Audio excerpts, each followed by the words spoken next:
بسم الله الرحمن الرحيم.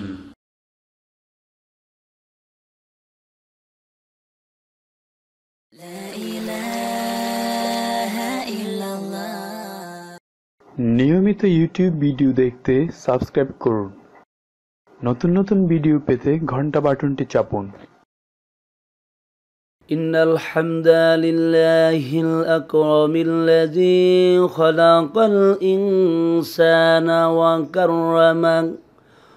وكرمه وعلمه من البيان ما لم يعلم فسبحان الذي لا يحصى امتنانه باللسان ولا بالقلم. نشهد أن لا إله إلا الله وحده لا شريك له ونشهد أن محمدًا عبده ورسوله الذي أرسل رسوله بالهدى ودين الحق بشيرا ونذيرا وداعيا إلى الله بإذنه وسراجا وقمرا منيرا. أما بعد فأعوذ بالله من الشيطان الرجيم. بسم الله الرحمن الرحيم. وقضى ربك ألا تعبدوا إلا إياه وبالوالدين إحسانا. وقال رسول الله صلى الله عليه وسلم: رضا الرب في رضا الوالدين وسخط الرب في سخط الوالدين. رواه الترمذي. إن الله ملائكته يصلون على النبي يا أيها الذين آمنوا صلوا عليه وسلموا تسليما. যে মানুষের বেদনায় কেঁদেছিলেন জীবন মদিনায়, সেই মাটি সেই মানুষ যদি এত সুন্দর না জানি তাহলে তুমি আল্লাহ কত সুন্দর। কদমোं में मुस्तफा की कदमों में मुस्तफा की मेरा मजर होता, ओ खाके पक होती मैं खाके सर होता।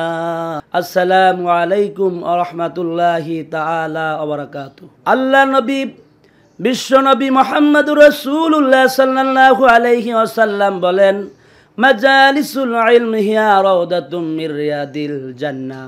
যেখানে কোরআন এবং হাদিসের আলোচনা করা হয়, ওই মজলিসটা শুধু একটা মজলিস থাকে না, ওটা একটা জান্নাতের টুকরায় পরিণত হয়ে যায়। সুবহানাল্লাহ। ভাইরা আমার, বন্ধুগণ আমার, আল্লাহ রাব্বুল আলামিন যদি আমাকে কিছু কথা বলার তৌফিক দেন, ইনশাআল্লাহ কিছু কথা বলবো মাতা পিতা সম্পর্কে। আল্লাহ রাব্বুল আলামিন সূরা বনী ইসরাঈলের 3 নম্বর রুকুতে বলেন, ওয়াকাদা রাব্বুকা আল্লা তা'বুদু ইল্লা ইয়াহু ওয়া বিল ওয়ালিদাইনি ইহসানা। তোমার পালনকর্তা তোমার পূর্ব ফয়সালা দিয়েছেন, রায় দিয়েছেন, আল্লাহ ছাড়া অন্য কারো ইবাদত করা যাবে না। এরপরে পিতামাতার সাথে সৎ ব্যবহার করতে হবে।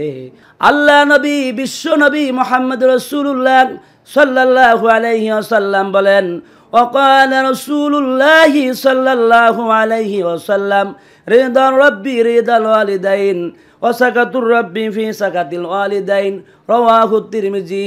আল্লাহ নবী বিশ্ব নবী বলেন, কোন পিতামাতা যদি সন্তানের উপর যদি খুশি থাকে, আল্লাহ রাব্বুল আলামিন খুশি থাকেন। আর কোন পিতামাতা যদি সন্তানের প্রতি যদি বেজার থাকেন, আল্লাহ রাব্বুল আলামিনও বেজার হয়ে যায়। আল্লাহ রাব্বুল আলামিনের ইবাদতের পরে পিতামাতার খেদমত করার কথা কে বলেছেন? আল্লাহ বলেছেন। এখানে আল্লাহ রাব্বুল আলামিন বলেন, وَوَصَّيْنَا الْإِنسَانَ بِوَالِدَيْهِ حَمَلَتْهُ أُمُّهُ وَهَنًا عَلَى وَهَنٍ وَفِصَالُهُ فِي عَامَيْنِ أَنِ اشْكُرْ لِي وَلِوَالِدَيْكَ إِلَيَّ الْمَصِيرُ। আল্লাহ রাব্বুল আলামিন বলেন, আমি মানুষকে তার পিতামাতা সম্পর্কে আদেশ করেছি। তার মাতা ক্লেশের উপর ক্লেশ সহ্য করত, তাকে গর্ভে ধারণ করেছে এবং 2 বছরে তার দুধ ছাড়ানো হয়। যেন তুমি শুকর আদায় করো আমার এবং তোমার পিতামাতার, আমার দিকে প্রত্যাবর্তন করতে হবে। আল্লাহ রাব্বুল আলামিন বলেন, তাহলে ভাইরা আমার, বন্ধুগণ আমার, আপনার মা আমার মা আমাকে আপনাকে 10 মাস পর্যন্ত গর্ভে ধারণ করেছেন, এত কষ্ট করলেন, এরপরে 2-2.5 বছর পর্যন্ত দুধ খাওয়ালেন, এত কষ্ট করলেন। এরপরে যে সন্তান যদি পিতামাতার দিকে যদি চক্ষু রাঙ্গা করে আর চুলকে ঝাঁকি দিয়া যদি কথা বলে, তাহলে আল্লাহ নবী বলেন, তাহলে কবিরা গুনার মধ্যে সবচাইতে বড় গুনাহ হলো পিতামাতার সাথে খারাপ আচরণ করা, পিতামাতাকে গালিগালাজ করা। আল্লাহ নবীর কাছে একজন সাহাবী এলেন, হযরত আবু হুরায়রা রাদিয়াল্লাহু তাআলা আনহু, এসে কাঁদতে লাগলেন রাত্রবেলা। আল্লাহ নবী বললেন, আবু হুরায়রা তোমার কি হয়েছে, কেন কাঁদো? বলে, হুজুর আমার মা আমাকে মারধর করলেন। বলে, তুমি কি কোনো গোস্তাকি করেছো না কোনো রাগ করেছো? বলে, হুজুর কোনো গোস্তাকি করি নাই, কোনো রাগ করি নাই। তাহলে কেন মারলো? বললো, হুজুর আপনার দরবার থেকে ফিরতে আমার অনেক রাত হয়েছিল। আমার মা জিজ্ঞেস করলেন, আবু হুরায়রা এত রাত পর্যন্ত তুমি কোথায় ছিলে? আমি বললাম, মা যেই নবীর কদম শুনতে পারলে বিশ্ব জাহান দৈন্য হয়ে যায়, আমি সেই নবীর দরবারে ছিলাম। আমার মা মুশরিকা, আপনার কথা শোনা মাত্র আমার মায়ের গায়ে আগুন ধরে গেল, আমাকে মারধর শুরু করলো। আমি বললাম, মা তুমি বুড়ি মানুষ, তোমার গায়ে যত শক্তি আছে সমস্ত শক্তি দিয়ে আমাকে মারো পিটাও, তারপরেও তোমার মার খেতে রাজি আছি। তোমার বাড়ি শুদ্ধ, তামাম পৃথিবী ছেড়ে যেতে রাজি আছি, কিন্তু যেই নবীর কদম শুনতে পারলে বিশ্ব জাহান ধন্য হয়ে যায়, সেই নবীর দরবার ছাড়তে আমি রাজি নাই। এজন্য আমার মা মারল। আল্লাহ নবী বললেন, এখানে আমার কোনো পাওয়ার নাই, তোমার মা মেরেছে, আমার কিচ্ছু করার নাই। কত বড় নবী, লেজিসিটি পাওয়ার সারে আল্লাহ তাকে বানিয়েছেন শরিয়াত প্রণেতা, আমার কিচ্ছু করার নাই। এরপরে আবু হুরায়রা বলেন, হুজুর আপনার কাছে আমি নালিশের জন্য আসি নাই, বিচারের জন্য আসি নাই। জানি আপনি এমন একজন নবী, যদি হাত তুলে দোয়া করেন আল্লাহ রাব্বুল আলামিন সঙ্গে স্বপ্নে আপনার দোয়া কবুল আর মঞ্জুর করে নেবে। আমার মায়ের জন্য একটু দোয়া করেন। আল্লাহ নবী হাত তুলে দোয়া শুরু করলেন, আল্লাহুম্মা ইহদি উম্মে আবু হুরায়রা। আর আবু হুরায়রা বাড়ির দিকে দৌড় শুরু করলেন। পথিমধ্যে সাহাবীদের সাথে দেখা হয়ে গেল। সাহাবীরা চিন্তা করল, আবু হুরায়রা অনেক ভদ্র মানুষ, কখনো লাফালাফি করে না, কখনো দৌড়াদৌড়ি করে না, মনে হয় আবু হুরায়রার কোনো বিপদ হয়ে গেছে। দৌড়ে এসে জামা ধরে বসলো। কেন দৌড়ো, কি হয়েছে? বলে, আমার জামা ছেড়ে দাও, আমাকে দৌড়াতে দাও, আমি দেখতে চাই বিশ্ব নবীর দোয়া আগে কবুল হয় না, আমি দৌড়ে আগে বাড়িতে যেতে পারি। বাড়িতে গিয়ে যখন দরজা নক করলো, ভিতর থেকে আওয়াজ লোকে বলল, মা আমি তোমার আবু হুরায়রা। তার মায়ের এই কণ্ঠের মধ্যে শিরকিয়াতের কোনো কর্কশতা পাওয়া গেল না, তার কণ্ঠের মধ্যে তাওহীদের গম্ভ শোনা গেল। বলল, বাবা আমি তো বুঝতে পারি নাই, তুই তো কোনো খারাপ জায়গা যাও নাই, আমি অনুতপ্ত হয়েছি, অনুশোচিত হয়েছি। তুই যাওয়ার পরে আমি গোসল করেছি, দেখ আমার সাদা চুল বেয়ে পানি পড়ে। আমাকে আর দেরি করিস না, জলদি নিয়ে আমাকে বিশ্ব নবী মুহাম্মদুর রাসূলুল্লাহ সাল্লাল্লাহু আলাইহি ওয়াসাল্লামের দরবারে নিয়ে চল। আল্লাহ নবীর সাহাবী হযরত আবু হুরায়রা রাদিয়াল্লাহু তাআলা আনহু তার মাকে নিয়ে যখন আল্লাহ নবীর দরবারে চললেন, আবু হুরায়রার মা ঘোষণা করলেন, আশহাদু আল্লা ইলাহা ইল্লাল্লাহু ওয়া আশহাদু আন্না মুহাম্মাদান আবদুহু ওয়া রাসূলুহু। আবু হুরায়রার মা কালেমা পড়ে মুসলমান হয়ে গেলেন। তাহলে বোঝা গেল আল্লাহ নবী পর্যন্ত পিতা মাতা যদি কোনো অন্যায়ও করে, অপরাধও যদি করে, পিতা মাতার বিচার করার ক্ষমতা আল্লাহ নবী পর্যন্ত রাখেন নাই। তাহলে বোঝা গেল দুনিয়ার কোনো মানুষ পিতা মাতা যদি অন্যায়ও করে, বেয়াদবিও যদি করে, তাহলে কোনো মানুষের বিচার করার কোনো ক্ষমতা আল্লাহ রাব্বুল আলামিন দেন নাই। পিতা মাতার সাথে যদি কেউ অন্যায় করে, তার অপরাধ দুনিয়ায় হবে এবং পরকালেও হবে। যদি মা বাপ যদি মাফ না করেন, বুখারী শরীফের হাদিস, আল্লাহ নবীর সাহাবী হযরতে আলকামা রাদিয়াল্লাহু তাআলা আনহু, তিনি যখন মৃত্যু শয্যায় শায়িত এমন অবস্থায় তার স্ত্রী তাকে কালেমার তালকিন দিলেন, কালেমা পড়ালেন। তার জবানে কালেমা জারি হয় না। এরপরে তার স্ত্রী আল্লাহ নবীর কাছে এসে বলেন, ইয়া রাসূলুল্লাহ, হে ইয়া হাবিবাল্লাহ, আপনার জলিল কদর সাহাবী হযরতে আলকামা রাদিয়াল্লাহু তাআলা আনহু, তার জবানে কালিমা জারি হয় না। এরপর আল্লাহ নবী সাহাবায়ে কেরামদেরকে পাঠিয়ে দিলেন, যাও তোমরা গিয়ে কালেমার তালকিন দাও। তারাও গিয়ে চেষ্টা করলেন, কিন্তু কালেমা তার জবানে জারি হয় না। আল্লাহ নবীর কাছে সাহাবায়ে কেরাম ফিরে আসলেন, এসে বললেন, ইয়া রাসূলুল্লাহ, ইয়া হাবিবাল্লাহ, আমরা ব্যর্থ হয়ে গেছি। বলো তার মা কি জীবিত আছে? বলল, হুজুর তার মা জীবিত আছে। আল্লাহ নবী বলেন, তার মাকে নিয়ে আসো।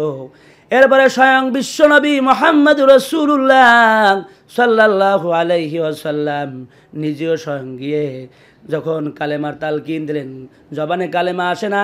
আল্লাহ নবী টেকনিক অবলম্বন করলেন, হিকমত অবলম্বন করলেন, বললেন, তোমরা লাকড়ির ব্যবস্থা করো, আলকামাকে আগুনের মধ্যে জ্বালিয়ে পুড়িয়ে শেষ করে দেব। এই কথা যখন তার মায়ের কানে যখন চলে গেল, তার মা হাউমাউ করে কেঁদে উঠলো আর চিৎকার দিয়ে বলল, হুজুর মায়ের সামনে সন্তানকে কিভাবে জ্বালিয়ে পুড়ে দেবেন, আর আমি মা হয়ে কিভাবে সহ্য করব। এরপরে বল, হুজুর আমার ছেলেকে আমি মাফ করে দিয়েছি। এরপরে যখন আল্লাহ নবী যখন কালেমা পড়ালেন, তার জবানে জারি হয়ে গেল, লা ইলাহা ইল্লাল্লাহু মুহাম্মাদুর রাসূলুল্লাহ। তাহলে ভাইয়েরা আমার, বন্ধুগান আমার, মায়ের সাথে বেয়াদবি করলে মৃত্যুর সময় জবান বন্ধ হয়ে যাওয়ার সম্ভাবনা আছে কি নাই? মায়ের দোয়া বড় হয়েছে এরকম অনেক প্রমাণ আছে। অলিকুল শিরোমণি হযরত বাইজিদ বুস্তামি রহমাতুল্লাহ আলাইহি, তিনি ছোট্ট বাচ্চা ছিলেন। একদিন রাতের বেলায় তার মায়ের পানির পিপাসা লেগে গেল। তার মা ডেকে বলল, বাইজিদ পানির পিপাসায় আমার কণ্ঠ শুকিয়ে এসেছে, আমার জন্য একটু পানি নিয়ে আসো। বাইজিদ যখন পানি আনতে গেলেন, ঘরের কোনায় গিয়ে কলসিতে যখন পানি না পাইলেন, এরপরে বাইজিদ রাতের আধারে চলে গেলেন অনেক বাইরে। পানি নিয়ে এসে দেখে মা ঘুমিয়ে পড়েছেন।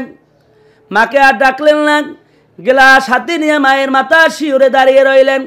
মায়ের যখন চক্ষু খুলে গেল, ঘুম ভেঙে গেল, তাকিয়ে দেখে ছেলে মাথার শিওরে দাঁড়িয়ে হাতে গ্লাস নিয়ে শীতের কম্পনে থরথর করে কাঁপতেছে। বলল, বাইজি তুমি এখানে কেন? বলল, মা রাতের বেলায় তোমার পানির পিপাসা লেগেছিল, যখন তুমি পানি চাইলে আমি পানি আনতে গিয়ে পানি না পেয়ে এসে দেখি, পানি নিয়ে এসে দেখি তুমি ঘুমিয়ে পড়েছো, এজন্য আমি আর তোমাকে ডাকি নাই। বলো ডাকো নাই কেন? বলো, মা তোমার ঘুমের কষ্ট হবে এজন্য ডাকি নাই।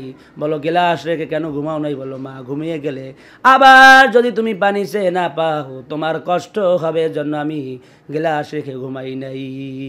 বাইজিদের মা বাইজিদকে বুকের সাথে জড়াইয়া ধরলেন আর আদর করলেন, চুমা দিলেন। এরপরে বিছানার মধ্যে উঠাইয়া কম্বল দিয়া ঘুম পাড়াইয়া দিলেন। আর বাইজিদের মা চলে গেল অজু করতে।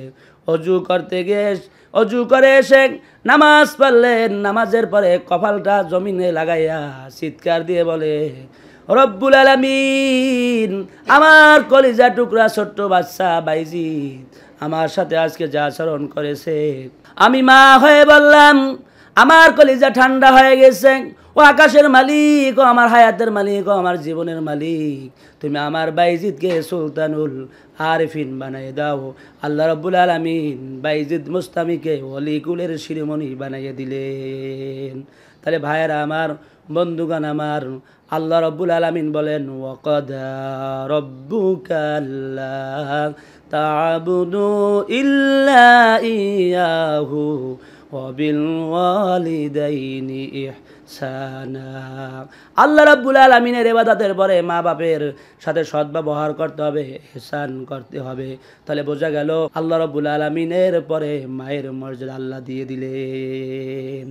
এই মা বাপকে যারা কষ্ট দিবেন, এই মা বাপের যারা অবাধ্য হবে, তাদের নামাজ রোজা হজ যাকাত যা কিছু আছে না কেন, কোনো কিছু আল্লাহ রাব্বুল আলামিনের দরবারে কবুল হবে না।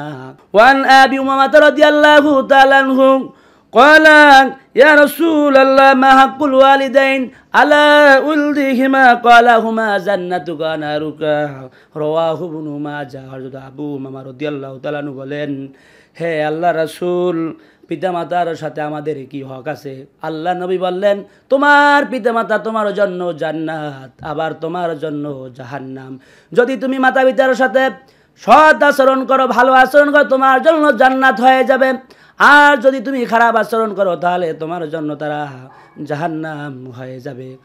ভাইরা আমার, বন্ধুগণ আমার, হযরত মূসা আলাইহিস সালাতু ওয়াস সালাম আল্লাহর কাছে কোহে তুরে গিয়ে প্রশ্ন করলেন, রব্বুল আলামিন, আমার যে জান্নাতি বন্ধু হবে সে কি দুনিয়ায় এখনো জীবিত আছে?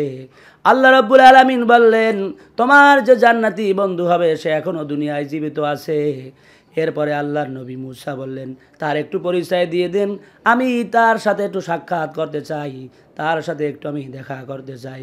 আল্লাহ রাব্বুল আলামিন তার নাম বলে দিলেন মুহাম্মদ বিন হারুন, এবং বাবেল শহরে সে বসবাস করে এবং তার পেশা হলো সে গোশত বিক্রি করে।